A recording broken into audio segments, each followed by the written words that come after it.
He wants to know what Stan's favorite superhero is. I already know the answer to this. I'm not even going to say anything. I know the answer.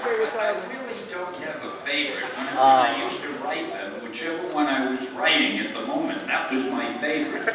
But I love them all. You know, sometimes I say the Silver Surfer. Yeah! Then I think, well, what about Spider-Man? Then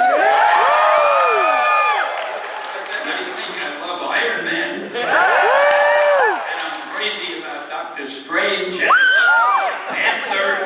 And I love them all. I really do. I can't pick my favorite. Funny thing I'll tell you about Iron Man. I don't know why I'm bothering to tell you this. It's not going to increase your fund of knowledge that much. Since I mentioned Iron Man. When we were publishing the comic books, we would get fan mail for all the comic books. We got more fan mail for Iron Man from females than any other. Sounds about right.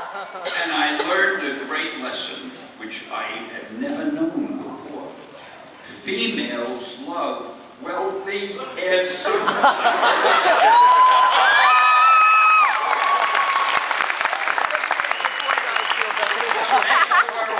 I'd rather be Tony Stark. What would it be? Captain America shield.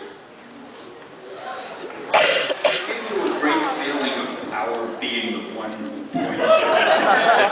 He's next to you. Well, that of course would do it. Greatness. Brushing shoulders with greatness. So, yeah. Why do you like the word Excelsior? What does it mean? Why Stan likes the word Excelsior and what does it mean? Long, dull story. I'll make it as short as I can. I used to write Stan's Soapbox, and I used to write columns in the magazines. Thank you, literature lover. And I used to end, I didn't want to say, after my message, I didn't want to say yours truly, Stan Lee or something. So I try to have a little expression like, and whatever you do, gang, hang loose, or face front, or whatever I could think of to say, or enough said. And I would end my columns that way. And I would notice there'd be things appearing in competitive magazines that started using those same expressions. And it bothered me that I felt they were stealing my expressions from me. So I thought, I was about to say I thought to myself, but my wife always corrects me. She says, who else could you think of? I never say I thought to myself.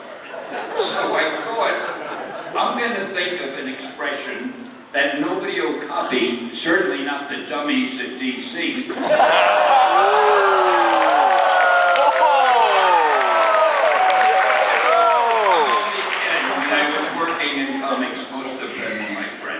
But anyway, certainly not the guys at DC. And I thought of the word Excelsior because I figured nobody would know what it means and nobody would know how to spell it. It's a word that's on the Great Seal of the state of New York, Excelsior. And it's also an old Irish, English saying which means upward and onward to greater glory. Now, how can you have anything better than that? Now what is Excelsior?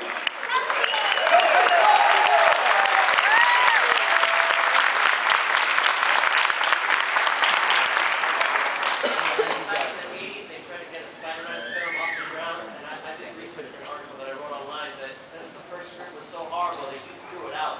So I want you to describe to us how horrible the script was. In the 80s, he heard that they wanted to get a Spider-Man movie off the ground, and there was a script that was so horrible that I threw it out, and he wants me to tell how horrible it was. It was so horrible that I have made it a point to forget it completely, so that I would never think of using any of those ideas again. In all seriousness, I don't know of a Spider-Man movie script that was thrown out. And the only time we tried to do Spider-Man was as a television show. CBS, I think, did it. It was a live-action show that lasted like 10 minutes.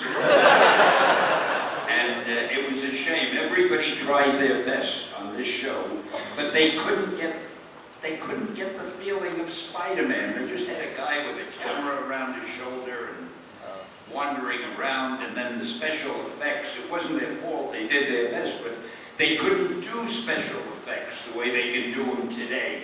So just Spider-Man crawling up the wall of a building looked very phony. It looked like there were wires holding him up, you know. And but when they finally decided to do the Spider-Man movie, that's when the first movie came out. And that was a pretty good movie. I don't know if